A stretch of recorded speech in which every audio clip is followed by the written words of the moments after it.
Hello, I'll try to make a video today in English. It's not my first language, it's my second language, so I apologize uh, if I make some mistakes about the fact that silence may heal. We shall overcome. And it's a video that it's about human factor in the field of ethics related to engineering. So we all know how difficult is apply ethics in the field of engineering or other fields but specifically I would like to address myself to the engineers because my students in Brazil are from engineering of telecommunication and also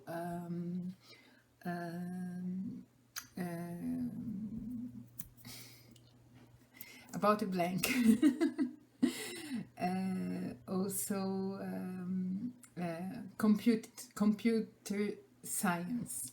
So I would like to in a way thank them during this video because I'm trying to use their tools to communicate about the difficulty of the ethic development in that field. Why? Because it's a very competitive field, and when I told them that they might cooperate, they might work together, they told me that I was very idealist because in their field the reality was competition, and even competition in not in unfair ways, even in between desks in the same business. And I would like to say to them that I discovered, that I figure out writing and studying in Canada in those long winters here, that silence may help us in our field. Why? Because silence allows in between a stimuli and an answer, in between an action and a reaction, a time of freedom and evaluation. And most of the time when we are in a development field, in a classroom at a university, we have to study theory then practice, but not always we have the time to think and to evaluate how this theory and practice is really good or not for us and for the people with who we are working. We don't have time to question the knowledge we have to transmit or that we have to learn. We are most of the time in a robotic transmission. So I teach you that, you do this, and then I teach you something else. But you don't have time. I teach you that, you do it, and then we sit and talk. And then we evaluate. And then we think about what we've done. And we think about the limits of what we've done and why it's not working. And one of the big deals of ethics is that is not working. We have amazing problems of healthcare, of education in our world, and we are not solving them. And we are not succeeding to cooperate. We are very competitive, and in all our classrooms. And cooperation is an utopia or a horizon, but it's not a reality. And I learned that from my engineer students.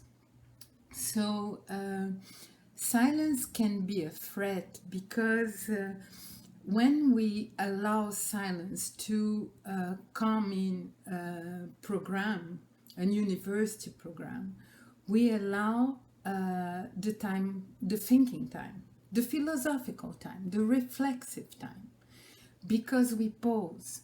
And I learned that from the monks, because in the monks, they are contemplative. They have time to pause, they have time to think, they have time that they are in their cells alone with themselves. So they have time to contemplate, to figure out things. And we are all the time, when we are at the university, most of the universities, most of the professors have a program, and we have to follow the program, and we have some things to transmit in a short time, and the student has this time to learn.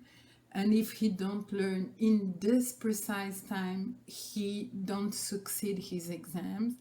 But we don't consider a time to question what we are teaching, to think about our transmission and how things are going on. So what we've done with ethics, with my students of engineer in Unifiel in Osasco a long time ago, is that we question article by article from the ethical code, and we try to think what problems of application they had, and how we could solve those problems in a concrete manner. And we noticed that there were no plasticity, human plasticity in those codes, that they were very directive. You must do this in this situation, and you must do that in this situation. But times are changing, situations are changing, people are evolving, and if we really want to prepare someone to be ethical in a field, we have to teach him to think in the situation. So the most important to teach ethics is to teach how to evaluate what is wrong, what is right, how, why, and in what case, what is true, what is not true. And this evaluation, it needs time and silence to figure out if we are doing right or if we are doing wrong, if we are going towards the truth or towards a lie. We need time. And we need time to look inside, to look outside, to listen to what's around us, to listen what's within us. And if we have the silence, then we can discover, then we can have brainstorming, then we can have innovation, then we can create things together. But if we don't have time, we will act more and more robotically and less humanistically. So silence in a human developing process is very important. It's because it's the time of evaluation, it's the time of questioning, it's the time of thinking about what we are learning, how we are learning, why we are learning. In education, we call that metacognition. So, but it goes much more far than only a cognitive process, because we question also how we're feeling about something, what we are feeling. And then I can quote Brian Lynch works, Knowing Your Emotions, in Interest book in Chicago, when he says, first we feel, and then we think, then we think, then we, but the emotion is first. And the problem is that very often first we feel, then we act, then we think. So how can we first feel, of course, then evaluate what we are feeling, then respond, but have a time to really research in a very important manner, inside, outside, what's the road we must take to solve ethical problems in the engineering field, for instance. So that's the topic I'm trying to work in a very open manner, because I'm trying to prepare a conference about this topic. I would like to discuss this with engineers. I would like to discuss this with my students in Brazil, because I believe that silence may heal us, because silence may give us the opportunity to think about what we've done and where we go and how and for what.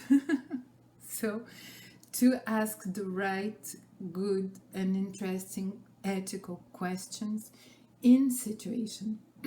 So instead of learning rules, we should first teach how to think, the meaning of the rules, and then teach the rules. But the rules of the game will have no use if we don't know the meaning of those rules, right? If you, it's like a recipe, you learn by heart, you should not do this, but why, how, when, for whom, in which situation? So those questions are really important, and they only can be developed with freedom, with time, with silence, with care, with cooperation. Thank you very much for your attention, and see you very soon in the next video.